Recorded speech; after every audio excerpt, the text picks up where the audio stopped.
You're listening to the Daily Sales Tips Podcast, and I'm your host, Scott Ingram. If I'm being totally honest with you, the quality of tips the next couple of days might take a bit of a dip. I worked my butt off to make sure that we had enough stuff to keep the show going through my entire 2-week absence.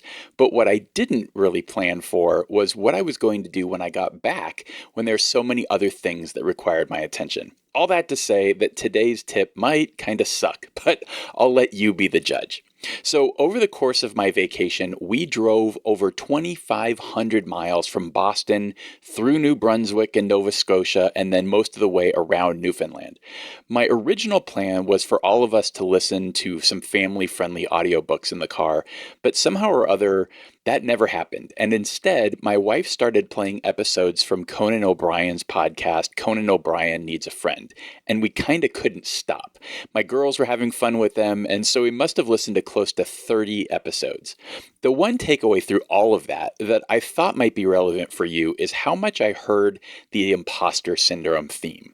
Here Conan is talking to some of the most successful entertainers in the world, people who have worked incredibly hard over typically decades, who massively doubted themselves a lot of the time. It made me realize that that's probably a pretty universal feeling.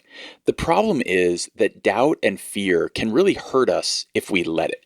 You're never going to get the meeting with the true decision maker if you're thinking, who am I to be talking to the CEO of a billion-dollar company? Or what do I know? I'm just a sales guy.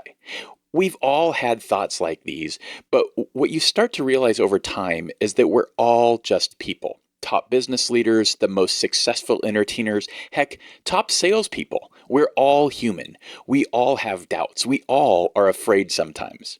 I guess it was just helpful to hear this over and over again from so many different amazing individuals. One bonus tip for you here as well. At the end of episode 21, where Conan interviews Nicole Byer, he tells a story about a text exchange with his assistant that starts at about the 51-minute mark and takes about 5 minutes. It's not appropriate if you've got young kids with you, but I can't remember the last time I laughed that hard. So do yourself a favor, give a listen to that. We'll put a link in the show notes at top1.fm/203 and see if you don't laugh until you cry or pee or whatever. You might want to use the restroom before you listen. Anyway, thanks for listening. Be sure to come back tomorrow for another sales tip. Not sure if it's going to be great or not though, but I'll do my best. Thanks for listening.